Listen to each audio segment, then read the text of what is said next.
Welcome to the Book of Revelation Bible reading series where I read one chapter from the Book of Revelation in each video. Today we will be reading from chapter 7. And verse 1 says, "And after these things I saw four angels standing on the four corners of the earth, holding the four winds of the earth, that the wind should not blow on the earth, nor on the sea, nor on any tree. And I saw another angel ascending from the east, having the seal of the living God, and he cried with a loud voice to the four angels to whom it was given to hurt the earth and the sea, saying, Hurt not the earth, neither the sea, nor the trees, till we have sealed the servants of our God in their foreheads. And I heard the number of them which were sealed, and there were sealed 144,000 of all the tribes of the children of Israel.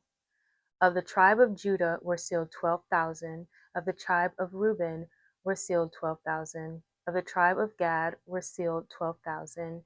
Of the tribe of Aser were sealed 12,000. Of the tribe of Nephthalim were sealed 12,000. Of the tribe of Manasseh were sealed 12,000. Of the tribe of Simon were sealed 12,000. Of the tribe of Levi were sealed 12,000. Of the tribe of Issachar were sealed 12,000. Of the tribe of Zabulon were sealed 12,000. Of the tribe of Joseph were sealed 12,000. Of the tribe of Benjamin were sealed 12,000.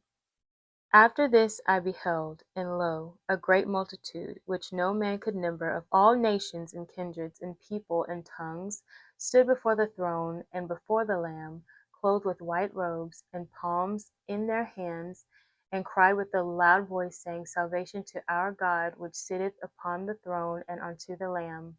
And all the angels stood round about the throne, and about the elders, and the four beasts, and fell before the throne on their faces and worshipped God, saying, Amen.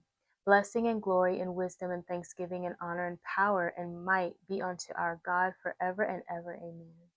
And one of the elders answered, saying unto me, What are these which are arrayed in white robes, and whence came they?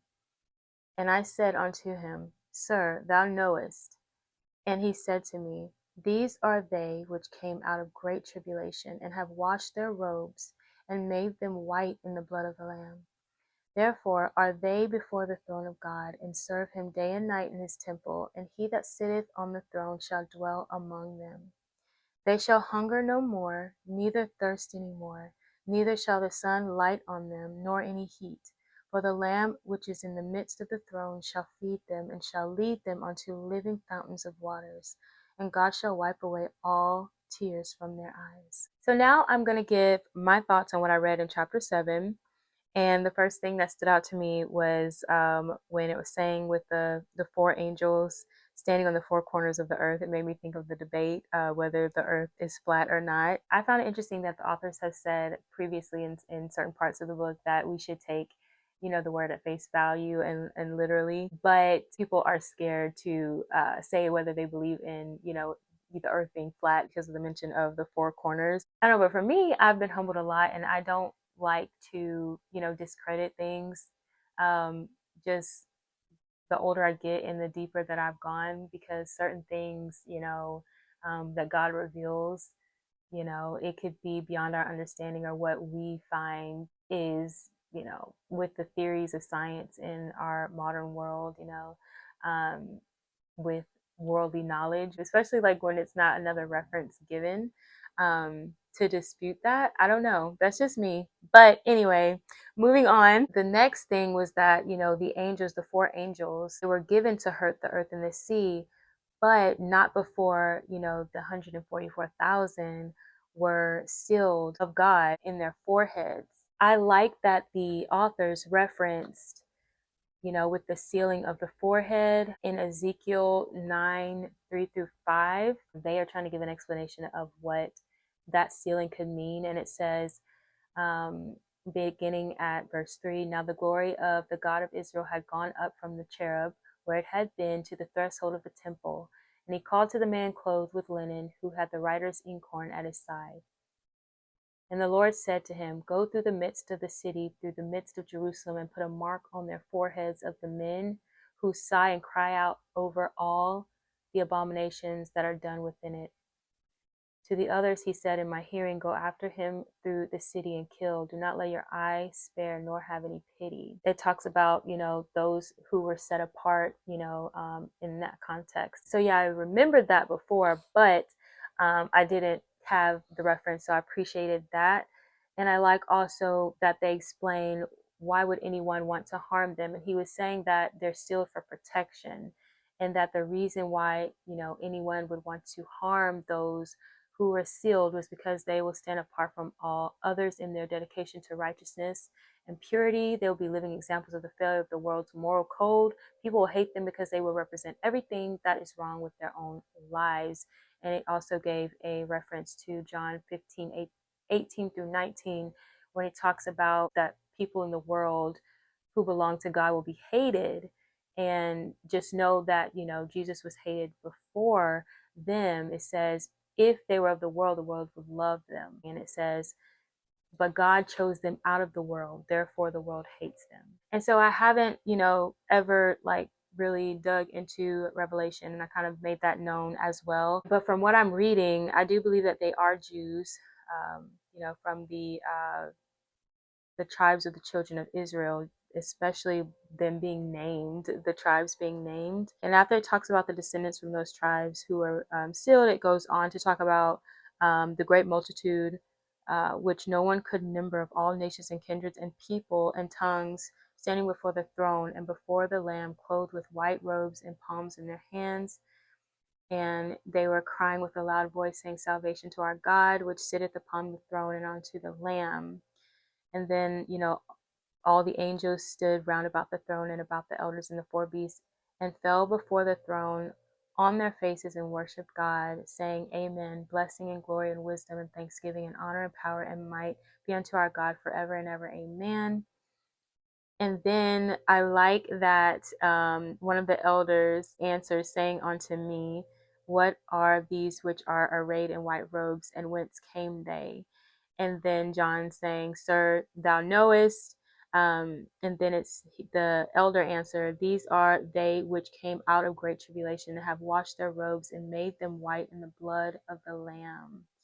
Therefore are they before the throne of God, and serve him day and night in his temple, and he shall sit, and he that sitteth on the throne shall dwell among them.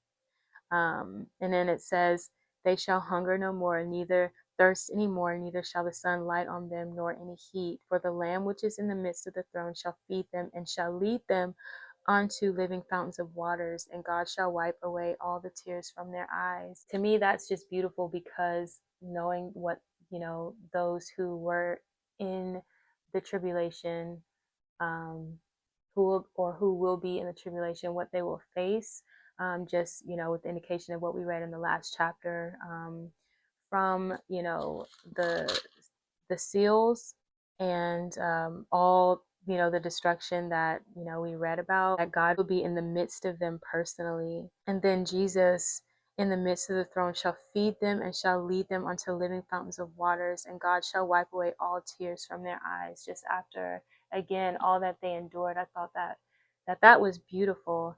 And that is what stood out to me in this chapter. But I also wanted to reference this book, and it talks about how there was a kind of a pause from what was being read in chapter 6, with the destruction, and then we see the change of the scene with the four angels before more destruction can come. That the angels were not free to basically harm, the earth and the sea, before the sealing of the servants of God in their foreheads. And he referenced, or they referenced, how you know how God is both, just, and he's also merciful. And the 144,000 Jewish evangelists, they will take the message of salvation to the world, even while pouring out, his wrath, how God continues to draw people to himself. And it talks about, those Jews, those Jewish evangelists, the 144,000, how they will be like Jesus. Basically, there was a time, for Jesus to do his ministry, and there was a time for him to die, and how Jesus kind of knew that, with his time, and he made the best of the time he had working and sharing the gospel and healing and all of that. And so I thought that was interesting. But I also like how they break down, from the Old Testament to even now, even with Jesus, with the New Testament, Jesus coming back, and all, the ways that, God tried to make himself, or he did make himself available to people in the world, but that mankind was captured by the pleasures of sin and had done everything possible to reject God. And it says that God must deal with humanity's depravity. However, he continues to offer salvation throughout the entire tribulation by sealing the group to carry the message of the gospel.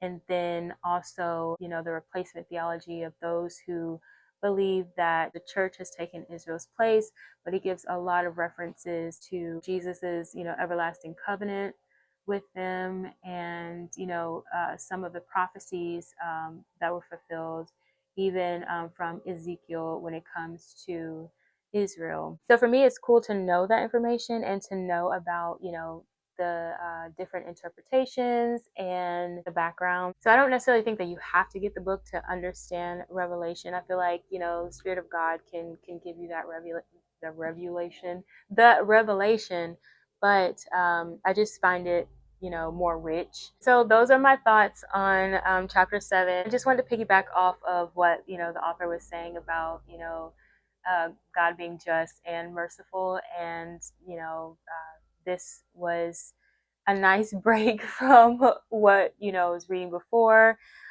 saying, who shall be able to stand in that great day of wrath, and